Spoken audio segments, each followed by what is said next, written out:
Kisah Nabi Muhammad Sallallahu Alaihi Wasallam. Perang Fijar. Perang Fijar merupakan peperangan pertama yang diikuti oleh Muhammad saat belum diangkat menjadi nabi. Dikala itu usianya masih 15 tahun.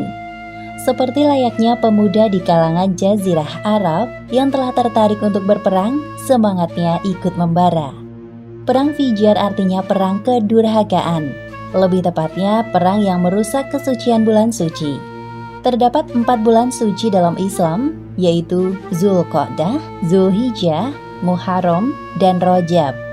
Sedangkan perang Fijar ini terjadi pada bulan Zulqa'dah yang bertepatan dengan perayaan Uqadz. Tersebutlah seorang laki-laki dari Bani Kinanah bernama Barods bin Qais. Barods adalah seorang pemabuk berat. Tak jarang ia diusir oleh orang-orang dari sukunya sendiri karena gemar berbuat onar. Beruntungnya ada Harb bin Muawiyah dari Bani Quraisy yang baik hati menampungnya. Barods inilah orang yang menyebabkan terjadinya perang Fijar. Suatu ketika, Barods merasa kesal dan iri atas terpilihnya Urwa Ar-Rahal bin Utbah dari Bani Hawazin yang memimpin kafilah dagang milik Nu'man bin Munzir, seorang saudagar kaya raya. Setiap tahunnya, Nu'man bin Munzir selalu mengirimkan rombongan kafilah dari Hiro ke perayaan Uqadz membawa barang dagangan. Kenapa bukan aku yang terpilih? Kenapa jadi Urwa? Lihat saja, aku akan mematahkan lehermu, wahai Urwa. Barods yang emosional tidak bisa mengontrol kemarahannya. Ia pun berencana untuk mencelakai Urwa dalam perjalanan. Padahal tidak diperkenankan terjadi pertumpahan darah pada saat bulan suci. Namun Barods telah melupakan larangan itu dan melancarkan aksinya. Berbekal rasa dengki yang berkecamuk, Barods melancarkan aksinya. Diam-diam Barods mengikuti kafilah dagang Urwa dan membunuhnya sampai meninggal dunia. Sebelum Barods melarikan diri, orang-orang terlanjur melihatnya dan mengetahui bahwa yang membunuh Urwa adalah Barods dari Bani Kinanah. Hei, apa yang telah kau lakukan pada pemimpin kami? Berhenti, engkau Barods bukan? Ya, itu Barods, tidak salah lagi. Bani Hawazin yang mendengar kejadian itu tidak terima dengan perbuatan Barods. Fanatik kesukuan inilah yang membuat kemarahan Bani Hawazin semakin besar. Kita harus membuat perhitungan dengan orang-orang Quraisy atas melayangnya nyawa Urwa. Dia sama sekali tidak bersalah.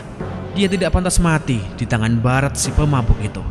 Kita harus secepatnya membuat perhitungan dengan mereka demi kehormatan kabilah kita. Ya, Kami setuju. Singkat kata, terjadilah peperangan antara kedua belah kabilah dengan sengit. Bani Quraisy menggabungkan diri dengan Bani Kinanah. Sedangkan dari pihak Bani Hawazin bersatu dengan Bani Qais Ailan. Pada awal pertempuran, Muhammad bertugas untuk memunguti anak panah lawan yang berjatuhan untuk diberikan kepada paman-pamannya yang sedang berperang. Kedudukan kedua belah pihak saling imbang. Pihak Bani Hawazin memperingatkan bahwa perang belum berakhir. Perang akan kita lanjutkan tahun depan, tepat pada perayaan Uqadz. Uqadz adalah perayaan kebanggaan bangsa Arab jahiliyah yang paling terkenal di Arab.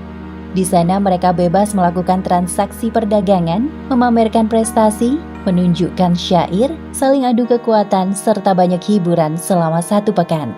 Perayaan Uqadz berlangsung setiap tahun sekali di Al-Atsdiyah, yaitu sebuah daerah di antara Mekah dan Thaif. Orang-orang dari luar Mekah juga banyak yang berdatangan. Biasanya setelah perayaan Uqadz, mereka mengunjungi Ka'bah. Perang Fijar terjadi selama 4 tahun berturut-turut. Setiap hari Muhammad berlatih memanah dan berkuda untuk perlindungan diri dan persiapan perang selanjutnya. Wahai Muhammad, setelah melihat kemampuan memanahmu sekarang ini, engkau boleh ikut bertempur bersama kami. Tapi ingat pesanku, jaga dirimu baik-baik, fokus pada lawan kita dan jangan lupa berdoa. Terima kasih Paman, aku akan berhati-hati dan terus berdoa kepada Allah Subhanahu wa Ta'ala. Muhammad remaja merasa tertantang ketika menembakkan anak panah dengan kedua tangannya ke badan lawan. Tidak sedikit korban berjatuhan dari masing-masing kabilah karena peperangan ini. Akhirnya waktu yang dinantikan tiba. Perang berakhir dengan perjanjian perdamaian.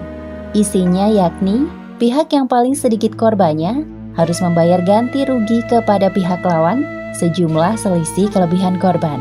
Dalam hal ini Bani Quraisy lah yang harus membayar kompensasi sebanyak 20 orang Hawazin karena lebih sedikit korbannya. Demikianlah akhir kisah Muhammad dalam Perang Fijar. Hikmah yang dapat kita ambil dari kisah ini, pertama, hendaknya kita selalu bersyukur atas apa yang dimiliki agar tidak timbul kedengkian atas pencapaian orang lain. Kedua, jangan melanggar aturan yang telah ditetapkan, karena belum tentu yang kita anggap benar di mata kita, benar menurut Allah Subhanahu wa Ta'ala. Wallahu a'lam bishawab.